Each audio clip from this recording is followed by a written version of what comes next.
ദുർഗന്ധം മൂലം മൂക്കുപൊത്താതെ കേരള ക്രിക്കറ്റ് അസോസിയേഷന്റെ പത്തനംതിട്ട തിരുവല്ലയിലെ ഇൻഡോർ സ്റ്റേഡിയത്തിൽ എത്തിച്ചേരാനാകില്ല.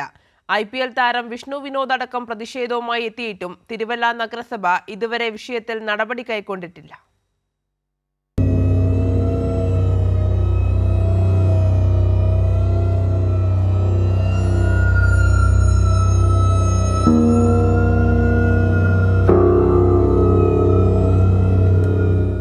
ഭാവി ക്രിക്കറ്റ് താരങ്ങളെ വാർത്തെടുക്കേണ്ട ഇൻഡോർ സ്റ്റേഡിയത്തിന് മുന്നിലെ കാഴ്ചകളാണിത്. മാലിന്യ സംസ്കരണത്തിലെ വീഴ്ചകൾ എണ്ണിപ്പറയുന്ന കുറിപ്പുമായാണ് IPL മുംബൈ ഇന്ത്യൻസ് താരം വിഷ്ണു വിനോദ് രംഗത്തെത്തിയത്.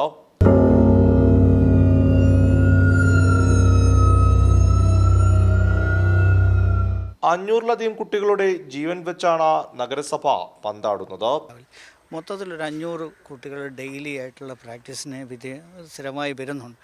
അതായത് ഇപ്പോൾ പ്രൈവറ്റ് അക്കാഡമികളൊക്കെ ധാരാളം ഉള്ളപ്പോഴും നമ്മുടെ പാവപ്പെട്ടവരായിട്ടുള്ള ധാരാളം കുട്ടികൾക്ക് സൗജന്യമായി എല്ലാ ഫെസിലിറ്റീസും അത്യാധുനികമായ ഫെസിലിറ്റീസാണ് കേരള ക്രിക്കറ്റ് അസോസിയേഷൻ ഇവിടെ പ്രൊവൈഡ് ചെയ്തിരിക്കുന്നത്. പക്ഷേ അവരിവിടെ വരുമ്പോൾ അവർക്ക് ഇതിൻ്റെ ഭയങ്കരമായിട്ടുള്ള അസഹനീയമായ സ്മെല്ലാണ്. പല പരാതികളും നൽകിയിട്ടുണ്ടെങ്കിലും നഗരസഭ ഇതൊരു പ്രശ്നമായി കണക്കാക്കുന്നില്ല. പല ഈച്ചകൾ മാത്രമല്ല, പലതരം പ്രാണികൾ, അത് വിഷമുള്ളതാണോ എന്നൊക്കെ ഒരു കുട്ടിയെ അത് കുത്തി, അത് എന്തെങ്കിലും ഒരു അപകടം സംഭവിച്ചു കഴിഞ്ഞിട്ട് പറഞ്ഞിട്ട് കഥയില്ല. അത്രയ്ക്ക് ഒരു മാരകമായ ഒരു പീരീഡിൽ കൂടാണ് ഞങ്ങൾ കടന്നു പോകുന്നത്.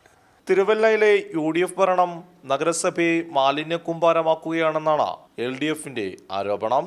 കൈരളി ന്യൂസ്, പത്തനംതിട്ട.